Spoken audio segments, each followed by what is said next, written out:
Hello बच्चों, एक बार फिर से आप लोगों का वेलकम है सुनील सर की क्लास में। बच्चों, आज का ये वीडियो क्लास 11 से है, चैप्टर नंबर 3 से, अकाउंटिंग प्रिंसिपल्स।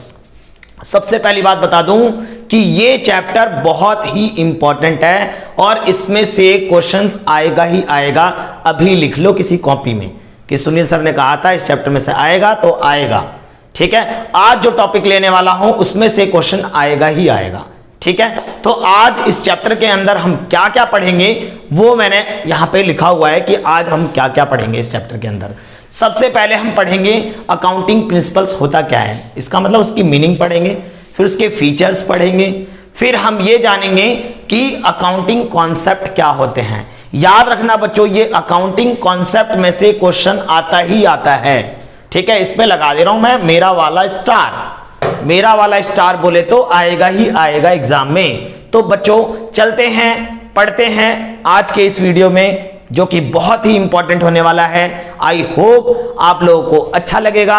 अरे यार, एक बात और बता दूं, आप लोग लाइक जरूर किया करो, सब्सक्राइब जरूर किया करो। इससे क्या होता है ना कि मोटिवेशन मिलता है, हम और भी ज्यादा एफर्ट लगाने की कोशिश करते हैं और बहुत ही अच्छा करने की कोशिश करते हैं। तो भाई लाइक बटन जरूर दबाया करो, सब्सक्राइब जरूर करो हमारे चैनल को, पूजा एकेडमी के चैनल को, ताकि हम अच्छे अच्छे क्लासेस टॉपिक्स आपके लिए लेकर आए जो कि आपके एग्जाम में आपके मार्क्स को गेन करने में काम आए। ओके बच्चों, तो मिलते हैं टॉपिक। तो बच्चों सबसे पहले आते हैं अकाउंटिंग प्रिंसिपल्स के मीनिंग पर। ठीक है, क्या होता है अकाउंटिंग प्रिंसिपल्स? देखो लिखा है, accounting principles are the rule of action adopted by accountants universally.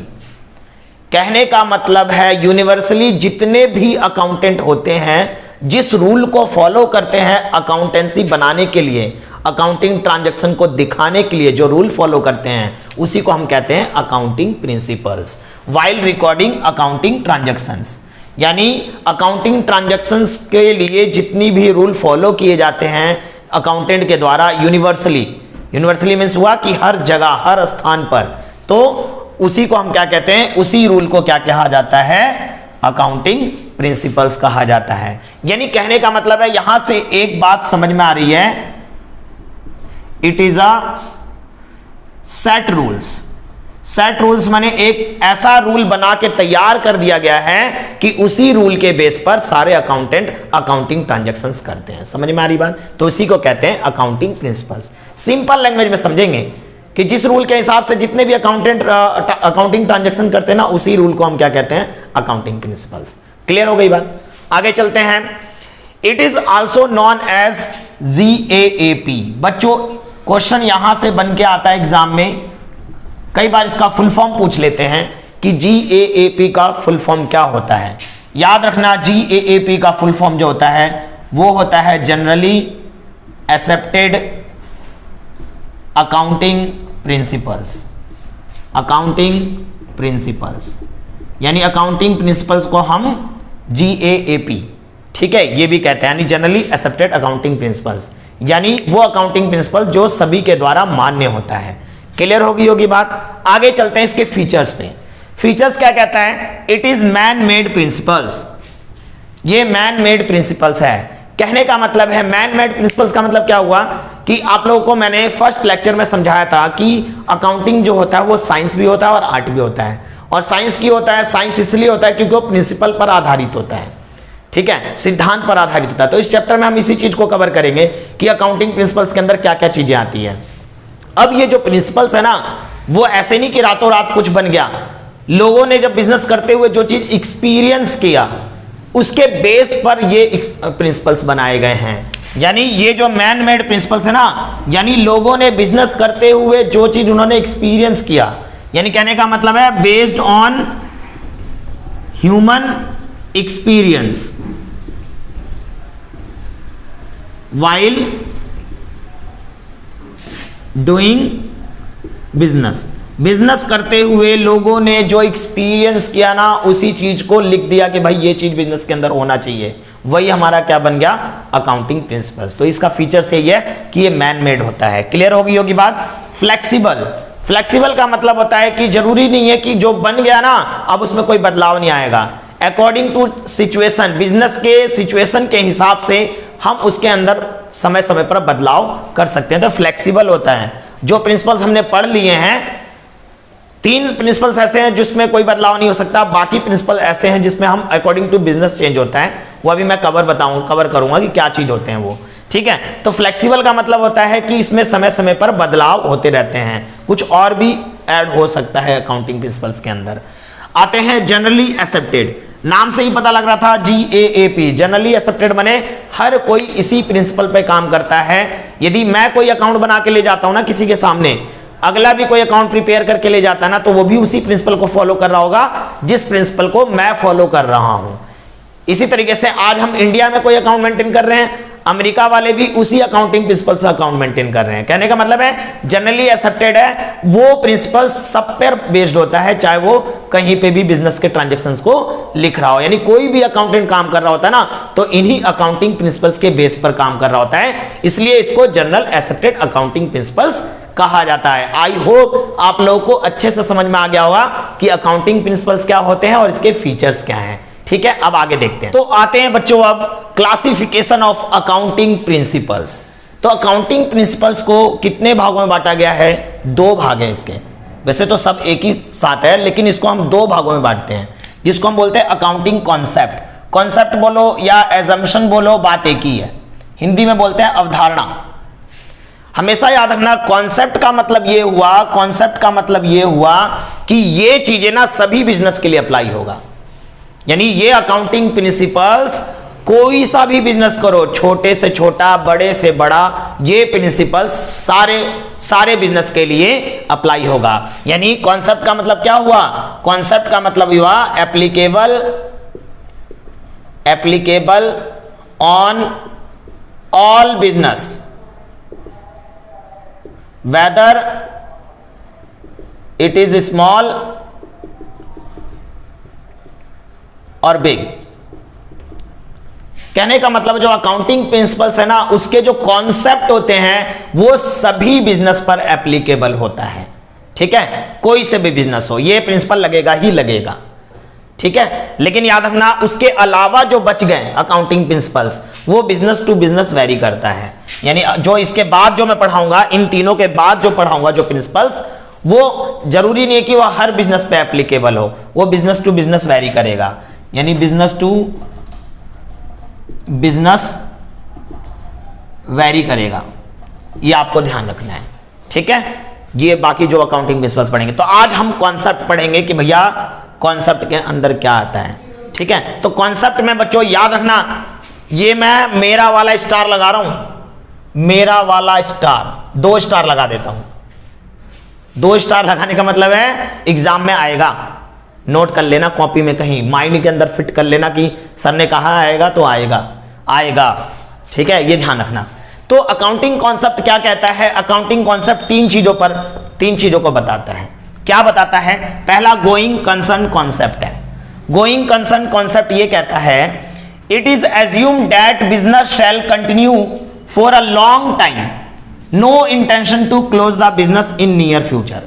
Going concern concept क्या कहता है? यदि हम सिंपल तरीके से समझे ना, तो गोइंग कंसर्न कॉन्सेप्ट ये कहता है कि हम कोई भी बिजनेस चालू करते हैं ना, तो ये सोच के करते हैं कि ये बिजनेस हमारा लंबे समय तक चलेगा। हम कभी भी कोई बिजनेस करते हैं ना, तो ये नहीं सोच के करते हैं कि भाई कल ही बंद हो जाएगा, ताला लग जाएगा इस बिजनेस में।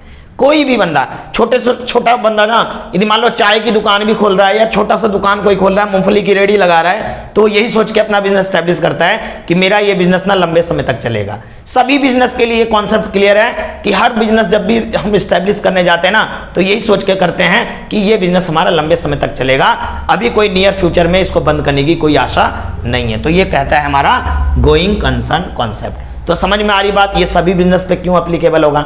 कोई सा बिजनेस उठा लो, बिजनेस चालू करने से पहले हम ये सोच के चलते हैं लंबा चलेगा, ठीक है। तो यही चीज मैंने यहां पर लिखा है कि it is assume that business shall continue for a long time, no intention to close the business in near future. Clear हो गई बात? बहुत अच्छे से क्लियर हुई होगी। अब आते हैं कंसिस्टेंसी एजम्पशन। बच्चों एजम्पशन लिखो या कॉन्सेप्ट लिखो, बात एक ही है, मैंने यहां बता दिया, ठीक है। अब दूसरा कहता है कंसिस्टेंसी एजम्पशन। कंसिस्टेंसी का मतलब होता है कि एक जैसा, ठीक है ना। इनफॉर्मेलिटी कहने का मतलब है जो रूल आपने एक बार फॉलो किया है ना, उसी रूल को, उसी मेथड को साल दर साल उसी मेथड पे आपको काम करना पड़ेगा। हर बार यदि आप रूल चेंज करोगे, आप कभी सिंगल एंट्री सिस्टम यूज कर रहे हो, कभी डबल एंट्री सिस्टम से यूज कर रहे हो, तो क्या होगा, आपको अपने बिजनेस की एक्चुअल पोजीशन के बारे में नहीं पता लगेगा। तो ये कहता है, ये कॉन्सेप्ट ये कहता है कि जो रूल आप एक बार फॉलो कर लोगे ना, उसी रूल को हमेशा आपको कंसिस्टेंटली फॉलो करना पड़ेगा। जैसे यहां पे देखो मैंने लिखा भी है, accounting practices once selected should be applied consistently year after year, यानी साल दर साल आपको उसी के हिसाब से अपने जो प्रैक्टिस आपने एक बार अप्लाई कर लिया, उसी के बेस पर आपको लगातार आपको अपनी अकाउंटिंग उसी बेस पर करनी चाहिए। अब आते हैं एक्रूअल कॉन्सेप्ट। एक्रूअल कॉन्सेप्ट क्या कहता है, transaction must be recorded in the book of account at the time when it is entered. Transactions must be recorded in the book of account at the time when it is entered into and not when the settlement took place. यदि हम simple language में समझे ना, आप ये बात सोचो कि आप बिजनेस करके बैठ गए हो, एक बंदा आया आपसे सामान खरीदने के लिए, उसने जैसे ही आपसे सामान खरीदा होगा ना, उसने कहा भाई सामान दे दे, आपने सामान दे दिया उसको, उसने कहा मैं बाद में पैसे दूंगा, तो क्या आप ये नहीं लिखोगे कि उसने सामान लिया है, ये तो लिख दोगे ना कॉपी के अंदर कि ये सामान ले गया, 50 रुपए का सामान ले गया, उधार बाकी है। या आप ये सोचोगे जिस दिन वो आएगा ना पैसा देने के लिए, उसी दिन रिकॉर्ड करूंगा, हाँ पैसे दे दिए। क्या करोगे आप, तो यही करोगे ना, जिस दिन वो आपसे सामान खरीद के ले गया ना, बेशक वो उधार में ले गया है, उसने कहा मैं बाद में पैसे दूंगा, फिर भी तो आप लिख लोगे ना उसी दिन कि भाई मैं लिख लेता हूं, कल को वो ये ना बोले कि मैं कहां ले गया था। तो हमेशा याद रखना, ट्रांजैक्शन उसी दिन हमें कर लेना चाहिए जिस दिन वो घटना हुई है, यानी वो बिजनेस के अंदर वो चीज आई थी जिस दिन, उसी दिन हमें उसको बुक में, अकाउंट बुक ऑफ अकाउंट के अंदर लिख लेना चाहिए। हमें ये इंतजार नहीं करना चाहिए जिस दिन वो पेमेंट देगा ना उस दिन मैं लिखूंगा, ऐसा नहीं। जिस दिन ट्रांजैक्शन हुआ ना बिजनेस के अंदर, उसी दिन आप लिख लो, बेशक पैसे आए हो या ना आए हो। अक्रूवल यही कहता है कि आज आपको पैसा नहीं मिला, वो बाद में मिलेगा। अक्रूवल मैंने मिलने वाला, अभी दिया नहीं है उसने, बोला मैं बाद में पैसे दूंगा, तो आज ही लिख लोगे ना, कल को वो झुठला देगा आपको कि भाई कहां ले गया था मैं पैसे, कहां ले गया था मैं तेरे से सामान। तो जिस दिन ट्रांजैक्शन हो उसी दिन बुक में लिख लेना चाहिए, सेटलमेंट का इंतजार नहीं करना चाहिए। तो यही कहता है हमारा अक्रूवल कॉन्सेप्ट कहता है। तो बच्चों हमने इस वीडियो के अंदर ये समझा, ये मैं नेक्स्ट वीडियो में बनाऊंगा अकाउंटिंग प्रिंसिपल्स के बारे में, 2 वीडियो में हम इस चैप्टर को कवर करेंगे। आज इस वीडियो में छोटा, मैं ये चाहता हूं कि थोड़े छोटे से वीडियो में हमें ज्यादा अच्छी तरीके से समझ में आ जाए और बिल्कुल क्लियरली हमारा चैप्टर कवर हो जाए, ज्यादा लंबी बातें नहीं करेंगे, ठीक है। तो इस वीडियो में हमने ये समझ लिया अकाउंटिंग प्रिंसिपल्स क्या होता है, यानी अकाउंटिंग प्रिंसिपल्स वो रूल होते हैं जो कि जनरली एक्सेप्टेड होते हैं सारे अकाउंटेंट के द्वारा, उसी रूल को फॉलो किया जाता है, ठीक है। और इसके फीचर्स हमने पढ़ लिए हैं। क्या पढ़ा कि भैया मैनमेड होता है, लोगों ने अपने एक्सपीरियंस से उसको लिखा हुआ है, फ्लेक्सिबल होता है, समय समय पर चेंज किया जा सकता है। अब जैसे हमारे देश का कॉन्स्टिट्यूशन है ना, वो सबके द्वारा मान्य होता है, लेकिन उसके अंदर अमेंडमेंट की जाती है कि नहीं की जाती है। तो फ्लेक्सिबल का मतलब यही हुआ कि इसमें बदलाव भी किया जा सकता है। क्लियर हो गई बात, तो ये चीज ध्यान रखना। फिर हमने पढ़ा कि इसके जो क्या कहते हैं क्लासिफिकेशन के बारे में पढ़ा। तो क्लासिफिकेशन में 2 पार्ट में डिवाइड किया गया, एक कॉन्सेप्ट है और एक अकाउंटिंग प्रिंसिपल्स है। कॉन्सेप्ट इसलिए कहा जाता है क्योंकि ये सभी बिजनेस के लिए एप्लीकेबल होगा, चाहे वो बिजनेस छोटा हो बड़ा हो कैसा भी हो, सभी बिजनेस के लिए ये 3 चीजें लागू होना ही होना है, ठीक है। इसलिए इसको कॉन्सेप्ट कहा जाता है। कॉन्सेप्ट बोले या अजम्पशन बोले, बात एक ही है। कॉन्सेप्ट में हमने 3 चीजें पढ़ी, गोइंग कंसर्न कॉन्सेप्ट, कंसिस्टेंसी और तीसरा एक्रूवल। गोइंग कंसर्न कॉन्सेप्ट क्या कहता है भाई कि बिजनेस लंबे समय तक चलेगा, कोई सा बिजनेस खोलते ना हम सोचते लंबे समय तक चलता रहेगा, ठीक है। फिर कंसिस्टेंसी, जो रूल है आपने एक बार फॉलो किया, जो अकाउंटिंग प्रैक्टिसेस आपने एक बार लिया है, वही हमेशा हर साल आपको उसी बेस पर आपको काम लेकर चलना है, ताकि आपको बिजनेस की एक्चुअल पोजीशन का पता लग पाए, ठीक है। अक्रूवल क्या कहता है, जिस दिन ट्रांजैक्शन हुआ ना, बेशक पैसे नहीं आए, आपको उसी दिन एंट्री करनी है, ये नहीं इंतजार करना है कि पैसे देगा तब एंट्री करूंगा, ये कहता है। समझ में आ रही बात। नेक्स्ट वीडियो में मिलेंगे बच्चों, आगे अकाउंटिंग प्रिंसिपल्स को खत्म करेंगे। ओके बच्चों, आज के लिए इतना ही, बाय।